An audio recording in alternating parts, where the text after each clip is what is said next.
Yo, welcome back to the Healthy Scratch Red Wings Report. It's Bushy with you once again. If you enjoyed today's video, please like, comment, and subscribe for more Red Wings content.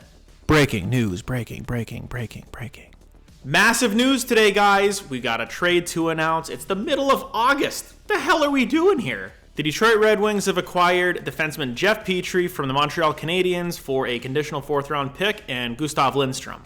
I know nobody had this on their bingo card. I thought Steve Yzerman was probably done, but when he had his press conference after free agency, after the Alex DeBrincat trade, he said that he still works the phone lines. If something pops up, let's get it done. Steve Yzerman today said, you know what?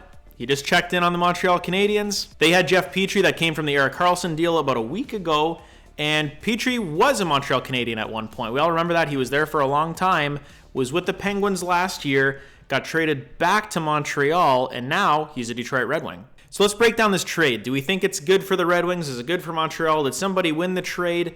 Let's go over the obvious here. Gustav Lindstrom was a 7th to 8th defenseman on this team. He did not have a future. I was actually floored that he came back. All these reports are saying he's going to go back to Sweden. He re-signs with the Red Wings, a 1-year deal for basically the minimum. No loss really there. And then the conditional 4th-round pick. The condition on it is the Red Wings have 2 4th-round picks. It's the later pick between Detroit's and Boston's. So that's something that works in Detroit's favor. And in return, what did we get from a guy like Jeff Petry? The one thing you're going to hear is, did you know that it's Dan Petry from the Tigers' son? Yep, we know. We're going to hear it all season long. Can't wait. Did you also know that Matthew Stafford used to play ball with Clayton Kershaw? So let's look at some of Petry's advanced stats. So he is 35 years old. He's up there in age. He still has another year after this year on his contract. He's got a 50% wins above replacement, so very average in terms of that defensive capability. I think he had kind of an off year in Pittsburgh the first year that he was there. Obviously, being on a team for a long time, like being in Montreal and settling in and kind of being the guy for a while, it's probably hard to replicate in a first year with a team,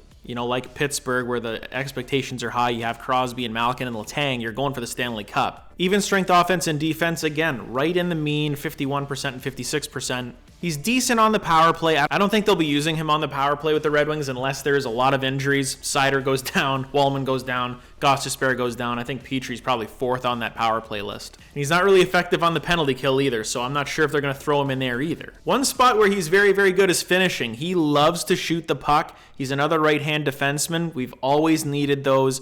I think it's nice to have a little more depth on the team than none at all, which is probably what we've had for the past 5 or 6 seasons. And his cap hit is only going to be $2.3 million. In the Erik Karlsson trade, the Penguins actually retained like half of Jeff Petry's salary, and now Montreal is retaining a chunk of it as well. So Detroit's only on the hook for $2.3 for this season and for next season, and then he's unrestricted. So where does he fit in the lineup? Because now we have a logjam of defensemen. I think we can all agree that Wallman and Seider are going to be the top pair. And after that, you have a plethora of kind of middle defensemen in Ben Sherratt, Olli Mata, Shane Gostisbehere, Justin Hall, and now Jeff Petry. And not even to mention Simon Edvinsson, who is a left shot, and he has a chance to make the team out of training camp if he blows everybody away. Seeing some things on Twitter where it's like, hey, Jeff Petry's going to be that like 3rd pair defenseman, that 7th defenseman.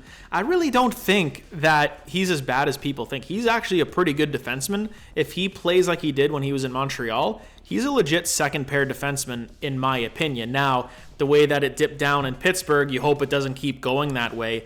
But again, 2.3 is easily, we can eat that contract if we really needed to. You know, if they need space, maybe even next year, easy buyout. We've said the same thing with Justin Hall and Ben Sherratt. A lot of those deals are going off the books all at the same time. Hopefully that's when a lot of our prospects are coming up and they're ready to go, like Edvinsson, Wallander, Johansson, etc. Axel, Sandin Pellikka even. So do I think there was a winner in this trade? I actually don't think there is. I think this is one of those trades where it really worked out well for both teams. Montreal obviously was going to move Jeff Petry. I don't know if he wanted to be back in Montreal. He's from Michigan. He went to Michigan State, so it's kind of a homecoming for him. He probably wanted to come to Detroit. Maybe. We'll never know. If he asked for a move to come here, that's always nice to hear a player wanting to come to our team. Paging Alex DeBrincat. But Detroit didn't give up that much. 4th-round pick. Go for it. They have an extra one. And Gustav Lindstrom, like I said, he's a 7th defenseman or an 8th defenseman even. But for Montreal, They look at this guy and go, well, he's younger, let's give him a shot. Maybe he's been buried in Detroit. I think he's going to get more of an opportunity to play that bottom pair minutes, maybe regularly. And then Montreal sheds some salary as well, which they're rebuilding. I don't think that's really that big of a deal. I think they cut Detroit a break by retaining more salary to take on Jeff Petry. So what do you think? Do you like the trade? Were you shocked that the Red Wings actually made a trade in the middle of August? I've never heard of that. I can't even think of the last time they did that. If someone knows, let me know. But do you think Detroit won the trade? Do you think Montreal won the trade? Do you think it's a wash?